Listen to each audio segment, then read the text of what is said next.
Kalau uang pemangkasan masuk rekening yayasan, kita untung besar, Pak. Itu bisa diatur.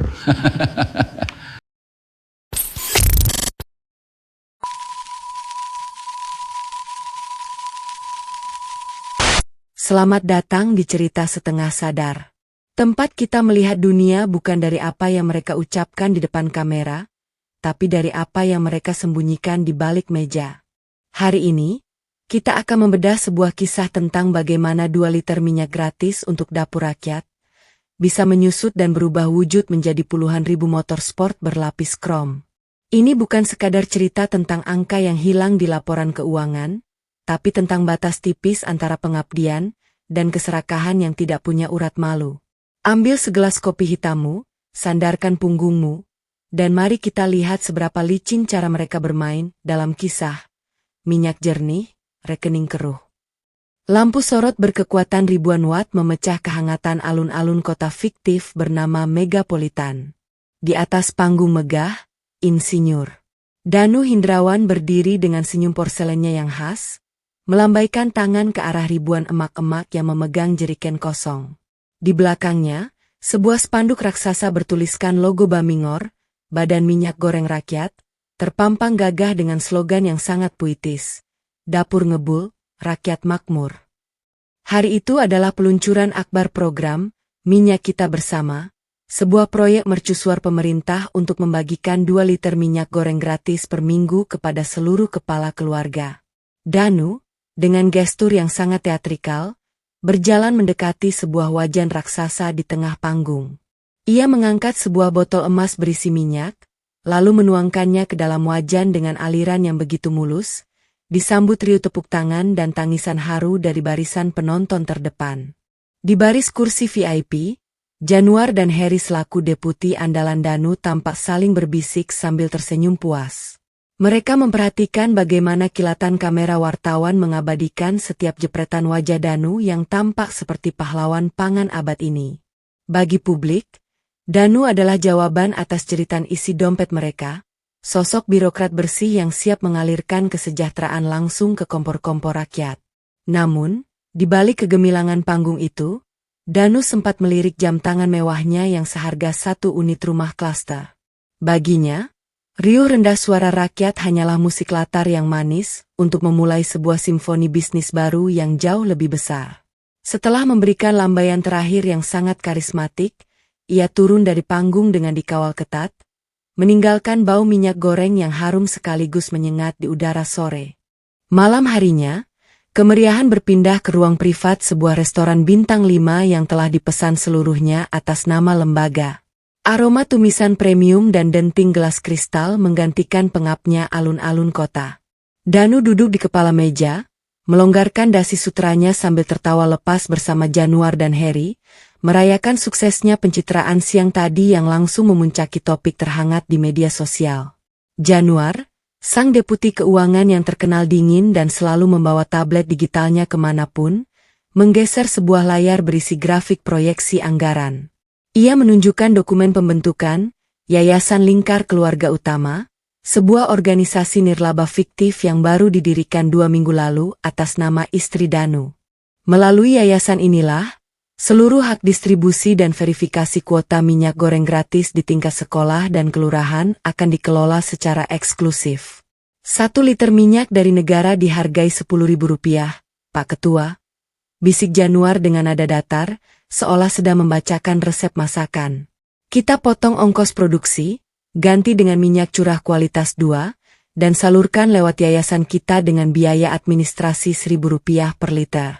Jika dikalikan dengan 10 juta kepala keluarga setiap harinya, kita sedang memindahkan sebuah gunung emas ke halaman belakang rumah kita. Heri, sang deputi logistik yang berbadan tegap, menepuk pundak Januar dengan tawa yang menggelegar hingga membuat pramusaji di sudut ruangan terlonjak kaget. Ia memastikan bahwa seluruh dokumen verifikasi untuk yayasan tersebut sudah lolos secara instan berkat atensi khusus dari meja kepala badan.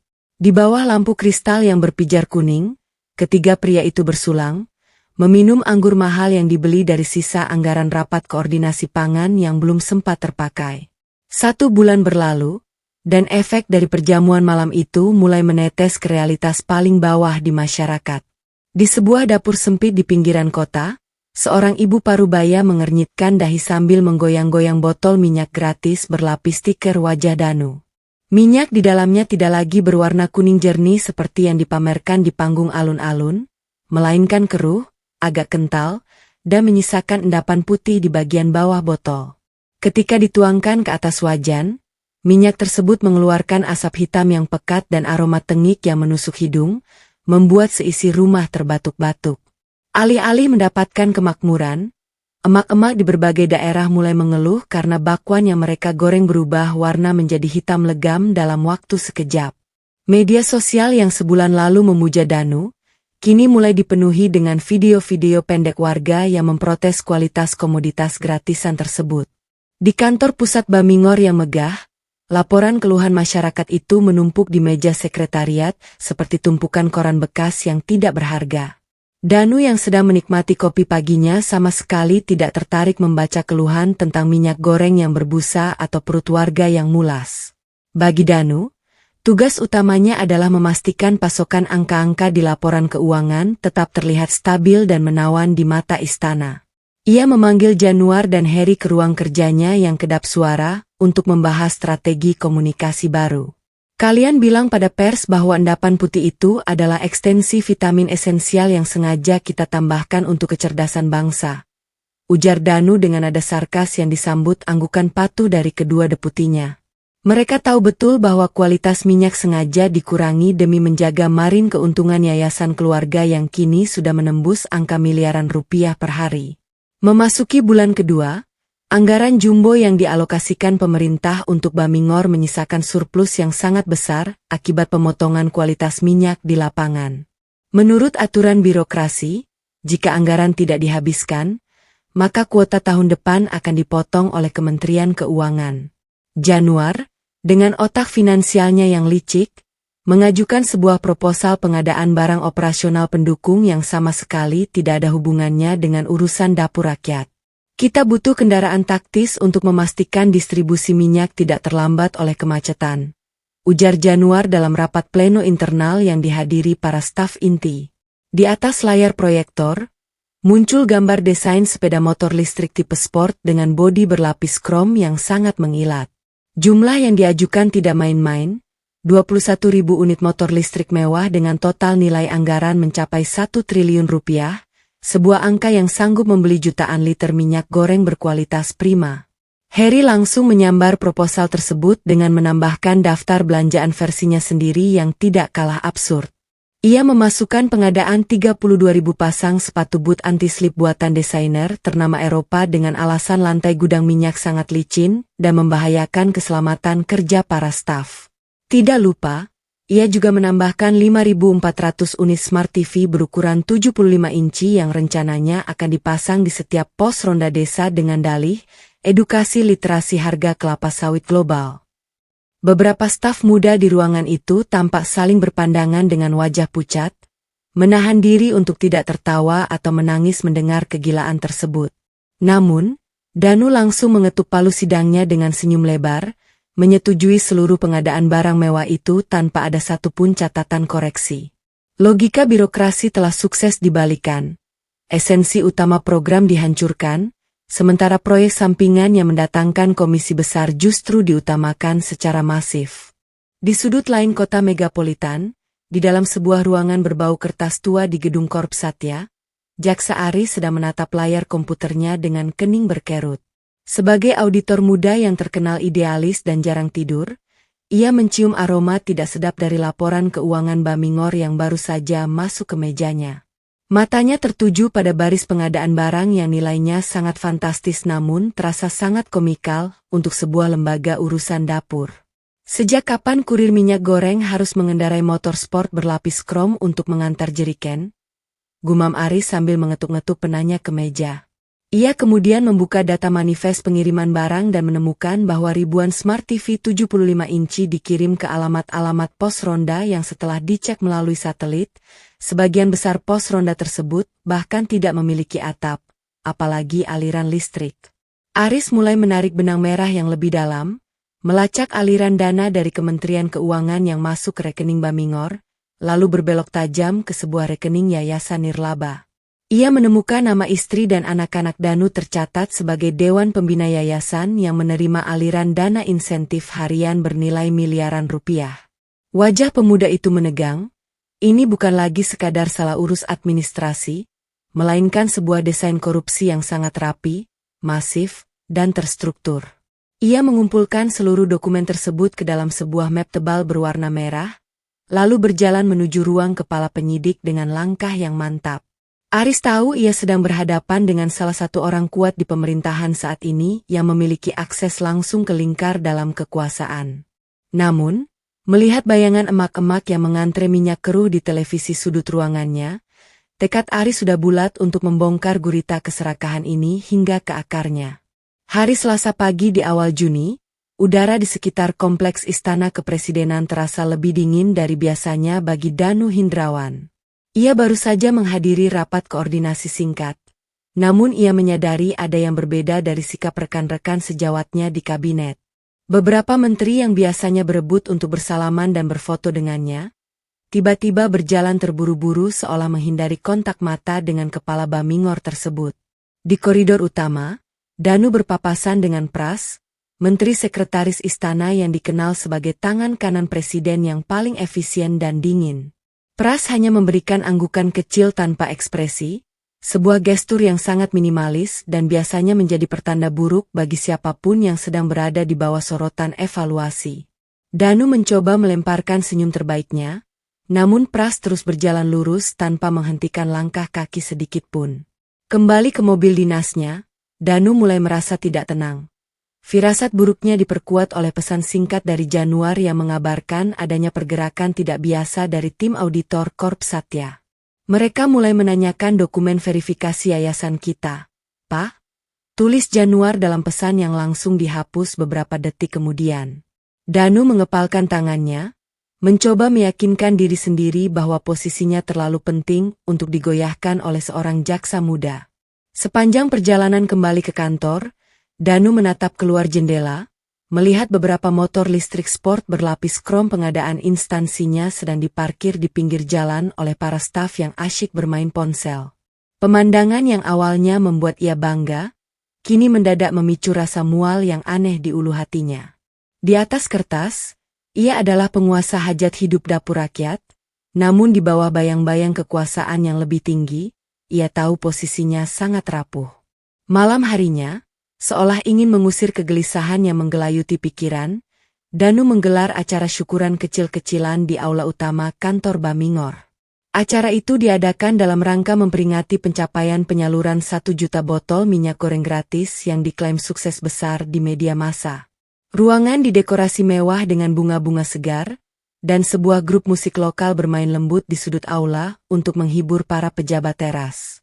Danu berdiri di tengah ruangan dengan segelas minuman di tangan, dikelilingi oleh Januar dan Harry yang terus memberikan pujian kosong untuk menenangkan bos mereka. Tenang saja Pak Danu, media sudah kita kondisikan, keluhan minyak keruh sudah tenggelam oleh berita selebritas. Ujar Harry sambil mengunyah camilan mahal berlapis emas murni. Januar menimpali dengan laporan bahwa dana insentif dari yayasan untuk minggu ini sudah aman ditransfer ke rekening penampungan di luar negeri. Mendengar hal itu, ketegangan di wajah Danu perlahan mencair, digantikan kembali oleh rasa percaya diri yang meluap-luap dan kesombongan yang membubung tinggi. Ia merasa sistem yang dibangunnya bersama kedua deputinya sudah terlalu kuat dan mengakar untuk bisa dihancurkan begitu saja dari luar.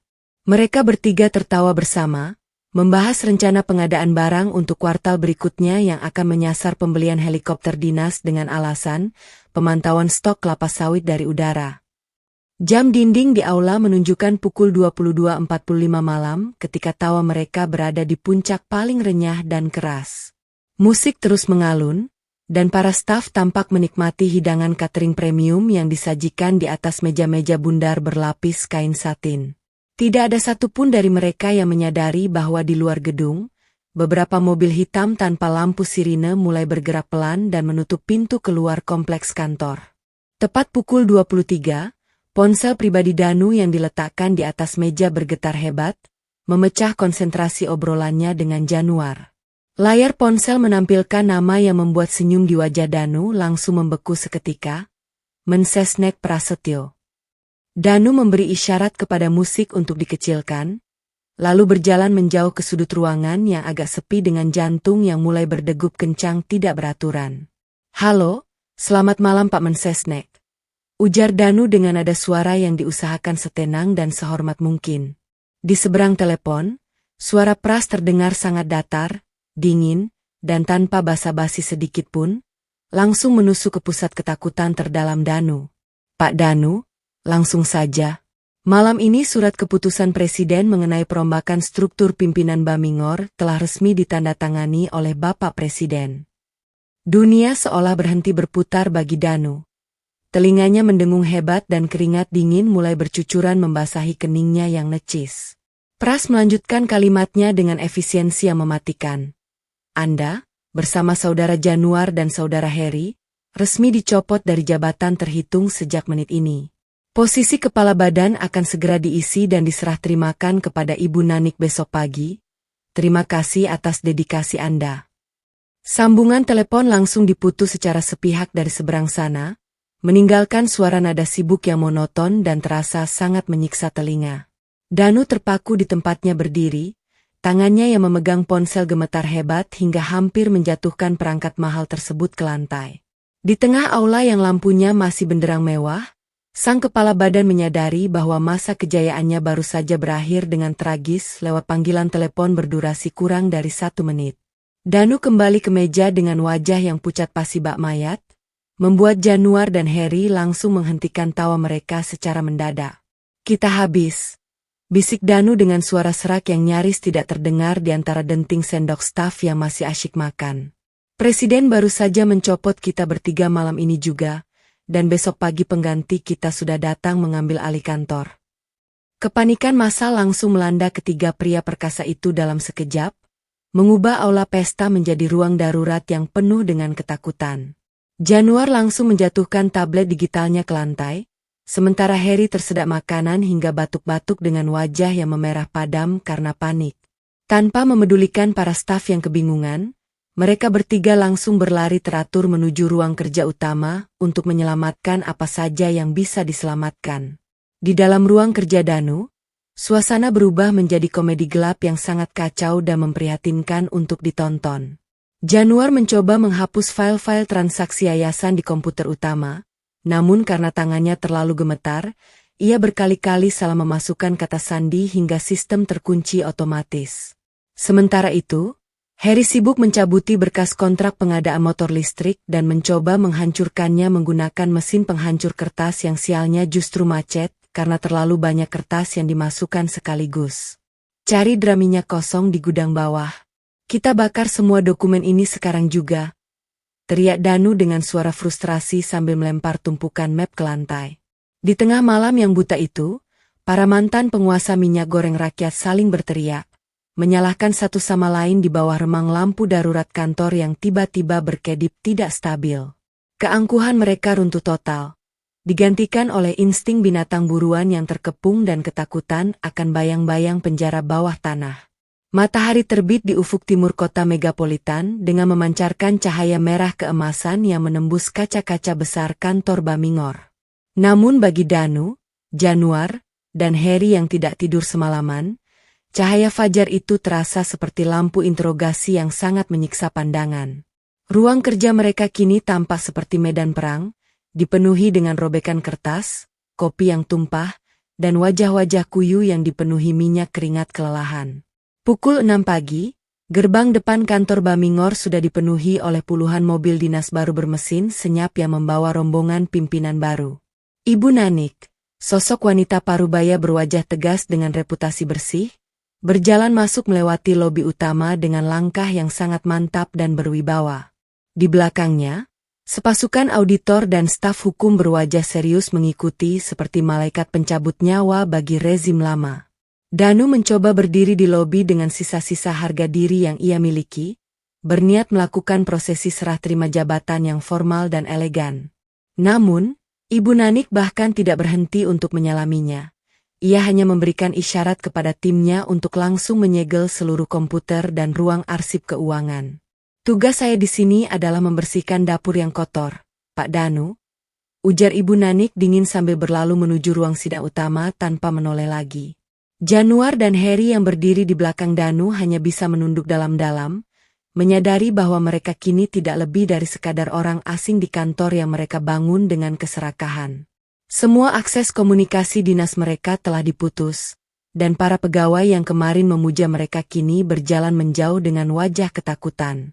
Fajar hari Rabu itu tidak membawa kehangatan baru, melainkan awal dari pengadilan publik yang akan menguliti seluruh dosa-dosa mereka ke permukaan. Belum sempat Danu melangkah keluar dari area parkir kantor lamanya, dua orang pria berjas gelap dengan lencana Korps Satya sudah berdiri menghadang jalannya. Salah satu dari mereka melangkah maju dengan ekspresi wajah yang sangat formal, lalu menyodorkan selembar surat putih bergaris merah di bagian atasnya. "Insinyur Danu Hindrawan, Anda diminta hadir di Gedung Bundar Kejaksaan Agung sore ini jam 3 untuk pemeriksaan sebagai saksi," ujar petugas itu tegas. Danu menatap surat itu dengan tangan yang kembali bergetar. Kata "saksi" di surat itu sama sekali tidak membuatnya merasa tenang atau aman. Ia menoleh ke belakang dan melihat Januar serta Harry juga sedang menerima surat yang sama dari petugas lainnya dengan wajah yang lemas tanpa darah. Tidak ada pilihan untuk menolak atau menunda, karena di bawah surat itu tertera klausul perintah jemput paksa jika mereka mangkir dari panggilan pertama. Siang harinya, atmosfer di dalam mobil pribadi Danu terasa seperti berada di dalam peti mati yang sedang berjalan menuju tempat pemakaman. Tidak ada obrolan, tidak ada rencana licik, yang terdengar hanyalah helaan napas berat dari Danu yang duduk di kursi belakang sambil meremas sapu tangannya. Ia mencoba menelepon beberapa pengacara papan atas yang biasanya berebut membelanya, namun semua panggilan dialihkan ke mesin menjawab otomatis atau dinyatakan tidak aktif. Satu persatu sekutu politik dan teman bisnis Danu mulai memotong tali komunikasi, membiarkan sang mantan kepala badan terombang-ambing sendirian di tengah badai hukum.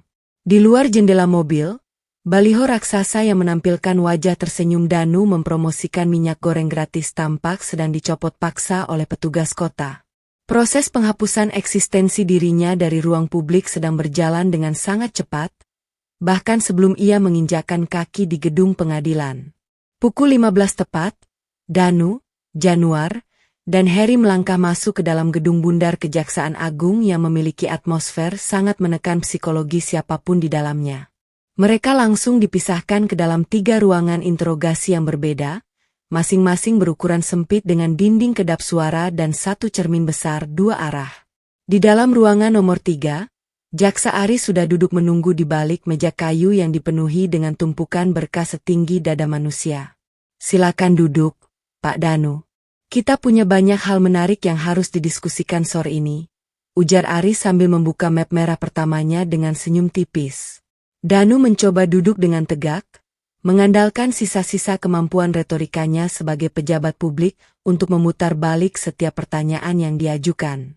Namun, setiap kali Danu mencoba berteori tentang kesejahteraan rakyat, Aris langsung memotongnya dengan menyodorkan bukti cetak rekening koran yayasan keluarga. Pertanyaan demi pertanyaan meluncur seperti peluru kendali yang sangat akurat, menguliti setiap detail pengadaan barang fiktif dan aliran dana insentif minyak goreng. Aris memaparkan data audit digital yang menunjukkan bagaimana uang negara mengalir ke rekening istri Danu setiap jam 2 siang setelah distribusi minyak selesai di lapangan. Danu mulai merasa tenggorokannya sangat kering, kegagahannya runtuh perlahan digantikan oleh keringat dingin yang mulai menembus kemeja sutranya. Sementara itu di ruangan sebelah, Januar yang tidak tahan dengan tekanan mental mulai bernyanyi, membeberkan seluruh skema persentase bagi-bagi keuntungan demi menyelamatkan dirinya sendiri. Harry pun tidak kalah panik. Ia langsung menyalahkan Danu sebagai pemberi perintah utama atas pengadaan 21.000 motor listrik mewah yang tidak masuk akal itu. Di dalam labirin interogasi itu, kesetiaan kelompok licik ini menguap tanpa sisa, digantikan oleh naluri bertahan hidup masing-masing individu. Jam di dinding ruang interogasi menunjukkan pukul 16.30 sore ketika Jaksa Aris menutup berkas terakhirnya dengan sebuah ketukan yang cukup keras di atas meja. Di depan Danu, Kini terpampang lembar pernyataan pengakuan yang telah ditandatangani oleh Januar dan Heri di ruangan sebelah, lengkap dengan rincian aliran dananya. Danu menatap lembar kertas itu dengan mata yang nanar, menyadari bahwa kedua tangan kanannya telah melemparkannya ke bawah bus demi keselamatan mereka sendiri. Semua pintu sudah tertutup, Pak Danu. Argumen Anda tentang vitamin esensial dan efisiensi logistik tidak akan bisa berdiri di depan majelis hakim nanti. Ujar Aris dengan nada suara yang kini melunak, bukan karena kasihan, melainkan karena kemenangan hukum sudah berada di tangannya. Aris menunjukkan foto-foto kondisi real di lapangan, anak-anak kecil yang batuk karena mengonsumsi gorengan dari minyak tengik hasil proyek Bamingor. Melihat foto-foto itu, Danu terdiam 1000 bahasa, kehabisan kata-kata manis yang biasanya meluncur bebas dari bibirnya saat berada di depan mikrofon wartawan. Ia melihat bayangan dirinya di cermin dua arah ruangan itu. Seorang pria parubaya yang kusut, dengan mata merah dan dasi yang sudah melintir tidak beraturan.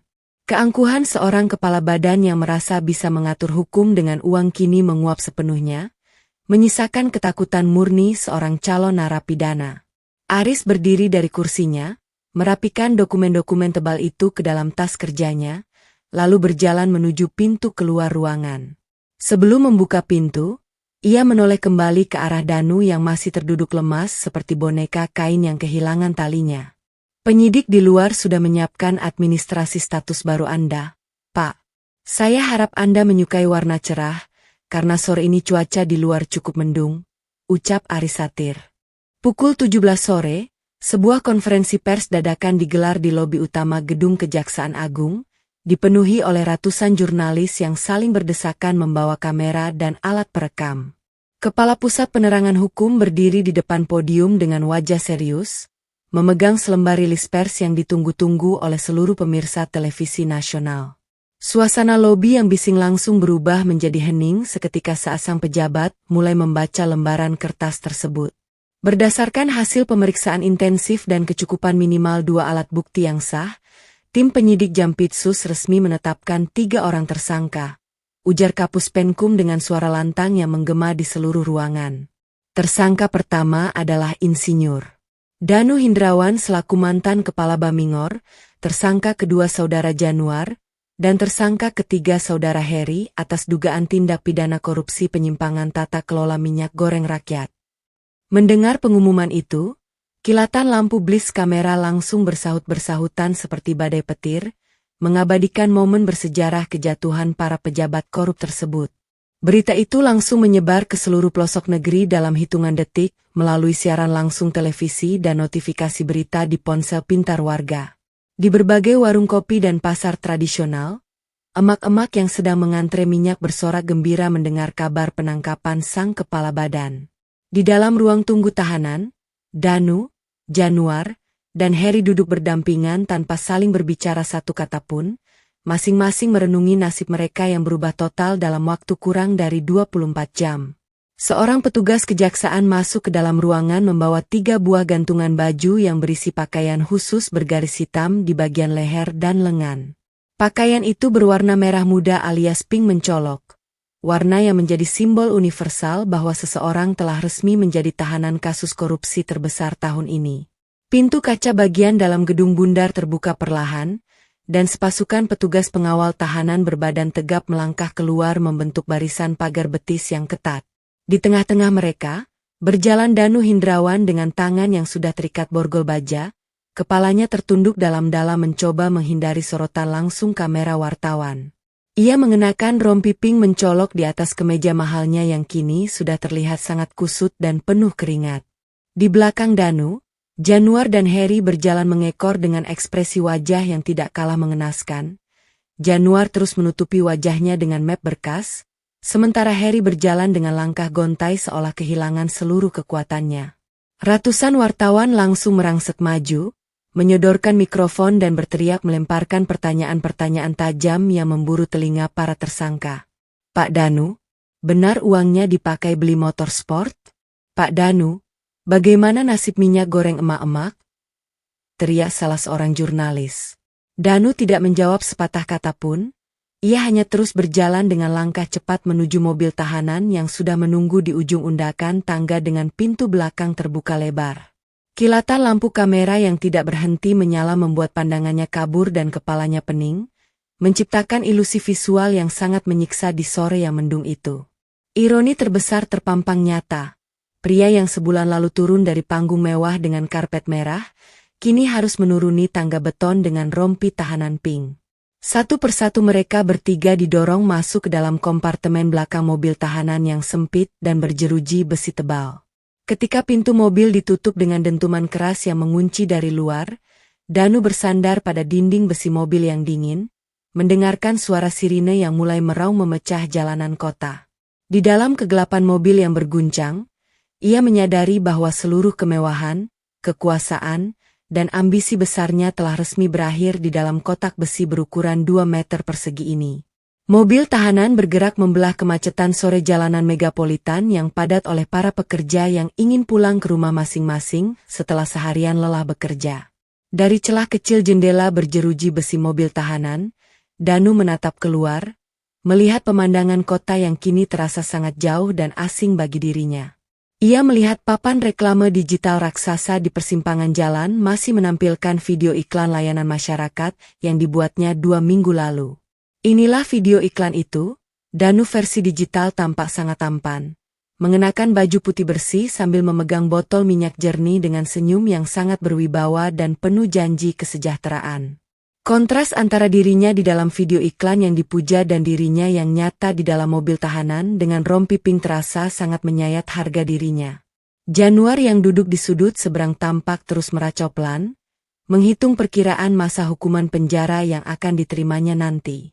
Mobil tahanan kemudian berhenti di sebuah lampu merah tepat di samping sebuah warung tenda pinggir jalan yang menjual gorengan bakwan dan tahu isi. Danu memperhatikan dari balik jeruji besi, sang abang penjual gorengan sedang sibuk mengaduk adonan di bawah temaram lampu teplok yang bergoyang ditiup angin sore. Si abang mengguyur wajannya menggunakan minyak goreng yang warnanya sudah hitam pekat seperti oli bekas, menyisakan busa-busa kotor di permukaan wajan. Di sudut warung tenda itu, sebuah televisi kecil berukuran belasan inci sedang menyiarkan berita siaran langsung tentang penangkapan dirinya lengkap dengan foto wajahnya yang memakai rompi pink. Si abang penjual gorengan sempat menoleh ke arah televisi, meludah ke tanah dengan wajah penuh kekesalan, lalu kembali membalik bakwannya yang gosong. Danu memejamkan mata rapat-rapat. Ia kini sadar bahwa di mata rakyat terkecil sekalipun, ia bukan lagi seorang pejabat, melainkan seekor tikus yang tertangkap basah. Pukul 18.30 malam, mobil tahanan akhirnya berhenti di depan pintu gerbang besi raksasa rumah tahanan negara cabang Korp Satya yang terletak di pinggir kota. Suasana di tempat ini sangat sunyi, dikelilingi oleh tembok beton setinggi 5 meter dengan kawat berduri yang melingkar rapat di bagian atasnya. Pintu gerbang terbuka dengan suara derit besi yang berat, menyambut kedatangan 3 penghuni baru yang akan menghabiskan malam-malam panjang di sini. Danu, Januar, dan Harry diturunkan dari mobil dan langsung digiring menuju ruang administrasi pendaftaran tahanan untuk menjalani pemeriksaan fisik dan pencatatan sidik jari. Seluruh barang mewah yang melekat di tubuh mereka dicopot paksa oleh petugas. Jam tangan miliaran rupiah milik Danu, kacamata desainer milik Januar, hingga cincin batu mulia milik Harry dimasukkan ke dalam kantong plastik klip transparan. Mereka diberi pakaian seragam standar tahanan berupa kaos polos dan celana kain, tanpa ikat pinggang untuk mencegah tindakan nekat di dalam sel. Seorang sipir berwajah dingin membawa mereka berjalan menyusuri koridor blok tahanan yang berbau pembersih lantai murahan dan udara yang sangat pengap. Langkah kaki mereka menggema di lantai semen yang dingin, melewati deretan kamar mamar sel besi yang sebagian besar penghuninya menatap mereka dengan tatapan sinis dari balik jeruji. Danu merasa lututnya sangat lemas ketika sipir berhenti di depan sebuah pintu besi bernomor 103 yang terletak di sudut paling ujung blok.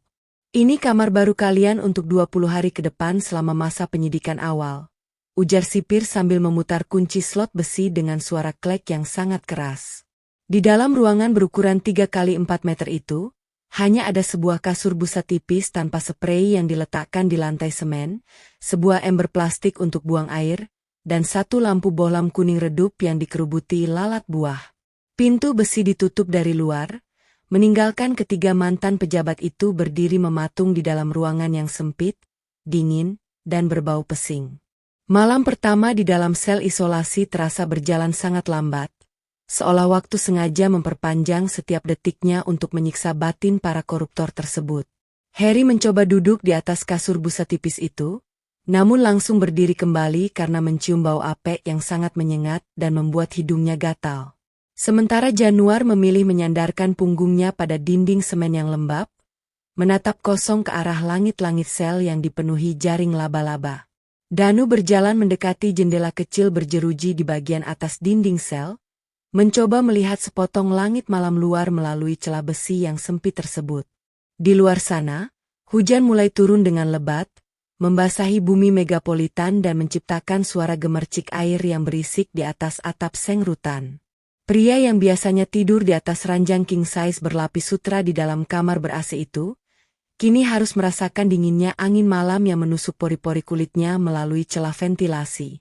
Semua ini karena ide gilamu membeli motor sport itu. Her, kalau kita fokus pada minyak saja, auditor tidak akan secepat ini masuk. Bentak Januar tiba-tiba, memecah kesunyian malam dengan suara yang dipenuhi kemarahan dan rasa frustrasi yang memuncak. Harry tidak terima disalahkan. Ia berdiri dan membalas gertakan Januar dengan wajah yang merah padam. Jaga mulutmu. Kamu yang membuat skema yayasan keluarga itu. Kamu yang paling banyak memakan uang administrasi harian. Danu tidak memedulikan pertengkaran kedua bawahannya yang kini saling berteriak dan memaki di dalam ruang sempit itu seperti dua ekor ayam aduan yang frustrasi. Ia hanya terus menatap keluar jendela, merenungi betapa cepatnya roda nasi berputar membalikan kehidupannya dari puncak tertinggi menuju titik terendah. Di bawah siraman lampu bohlam kuning yang berkedip-kedip, sang arsitek program minyak goreng rakyat menyadari bahwa tidak ada minyak yang cukup licin untuk membuatnya lolos dari jerat hukum kali ini.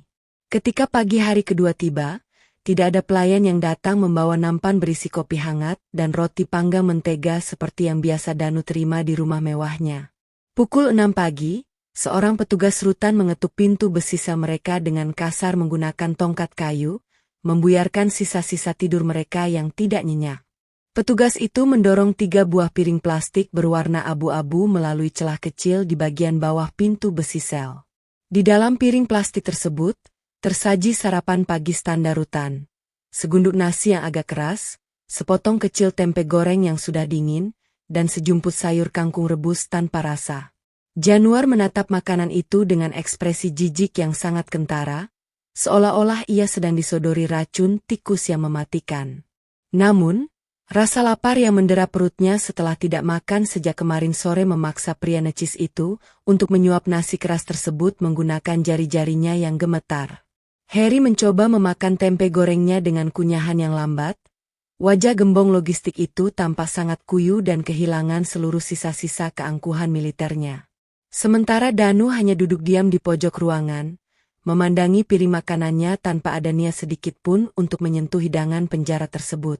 Pikirannya melayang jauh ke depan, membayangkan jalannya persidangan tipikor yang akan dipenuhi oleh sorotan kamera televisi, cemoohan pengunjung, dan tuntutan hukuman belasan tahun penjara. Di luar sel, terdengar suara langkah sepatu laras panjang para sipir yang sedang melakukan apel pagi dan pemeriksaan rutin blok tahanan. Kehidupan di dalam lembaga pemasyarakatan ini berjalan dengan mekanis, disiplin, dan sangat tidak bersahabat bagi siapapun yang terbiasa hidup di atas hukum. Bagi Danu, esok hari bukan lagi tentang merencanakan masa depan atau proyeksi anggaran baru, melainkan tentang bagaimana cara bertahan hidup di dalam ruangan semen yang dingin ini setiap harinya. Beberapa minggu berlalu, dan kasus korupsi Bamingor telah bergeser dari halaman utama surat kabar menuju ruang-ruang tunggu pengadilan tipikor yang pengap. Di bawah kepemimpinan Ibu Nanik yang baru, kantor Bamingor mengalami pembersihan total besar-besaran. Seluruh motor listrik sport berlapis krom ditarik dan dilelang untuk menutupi kerugian negara. Dana hasil lelang tersebut dialihkan sepenuhnya untuk membeli kelapa sawit murni berkualitas tinggi langsung dari para petani lokal demi memperbaiki kualitas program. Di sebuah warung bakwan di seberang gedung pengadilan negeri Megapolitan, Suasana siang itu tampak cukup ramai oleh para pengunjung yang ingin beristirahat makan siang. Di sudut warung, televisi kecil berukuran belasan inci milik si abang penjual gorengan sedang menayangkan siaran langsung jalannya sidang pembacaan vonis untuk kasus Danu Hindrawan. Layar televisi menampilkan wajah Danu yang tampak jauh lebih tua, kurus, dan layu saat mendengarkan hakim membacakan amar putusan hukuman 15 tahun penjara. Si abang penjual gorengan yang mengenakan kaos oblong lusuh tampak tersenyum puas mendengarkan putusan hakim tersebut sambil membalik bakwan-bakwannya yang kini berwarna kuning keemasan yang sangat cantik. Sejak pimpinan Bamingor diganti, pasokan minyak goreng gratis yang diterimanya setiap minggu kini benar-benar murni, jernih, dan tidak lagi menyisakan endapan putih yang berbau tengik. Wajan raksasanya kini berkilau bersih, mencerminkan kualitas minyak goreng rakyat yang seharusnya sejak awal dinikmati oleh masyarakat kecil. Ia mengambil sepotong bakwan yang masih panas menggunakan capitan besinya, lalu meletakkannya di atas piring plastik pesanan seorang pelanggan setianya. Sambil mengelap keringat di dahinya dengan handuk kecil, si abang penjual gorengan melirik kembali ke arah layar televisi yang kini menampilkan gambar Danu sedang digiring kembali menuju mobil tahanan dengan pengawalan ketat. Pantesan kemari minyaknya keruh kagak karuan, ternyata ada yang mau beli motor sport berlapis krom pakai duit dapur mama. Gumam si abang sambil terkekeh satir, lalu kembali menuangkan adonan bakwan baru ke dalam minyaknya yang jernih. Dan pada akhirnya, jeruji besi setinggi 5 meter itu menjadi saksi, bahwa tidak ada minyak yang cukup licin untuk menyembunyikan bau busuk dari keserakahan. Rezim berganti, kursi-kursi empuk itu kini diisi orang baru, dan abang penjual bakwan di seberang gedung pengadilan bisa kembali tersenyum menatap wajahnya yang jernih. Kisah ini mengingatkan kita, bahwa sekecil apapun hak rakyat yang dikorupsi, ia akan tetap menjadi api yang siap membakar hangus seluruh kejayaan pemiliknya hanya dalam waktu 24 jam. Kekuasaan itu ada batasnya, tapi penderitaan rakyat yang dihianati akan selalu mencatat namanya sendiri dalam sejarah. Bagaimana menurut pandangan Anda? Apakah hukuman 15 tahun penjara sudah cukup adil untuk mereka yang menggoreng nasib dapur rakyat demi kemewahan pribadi? Tulis opini tajam Anda di kolom komentar di bawah. Jika Anda menikmati cara kami membedah sisi gelap kekuasaan ini dengan kepala dingin, klik tombol like dan bagikan video ini ke kerabat Anda. Jangan lupa untuk subscribe dan aktifkan lonceng notifikasi agar Anda tidak melelapkan diri dari realitas yang terjadi di sekitar kita. Tetaplah terjaga, tetaplah berpikir kritis, dan sampai jumpa di kisah cerita setengah sadar berikutnya.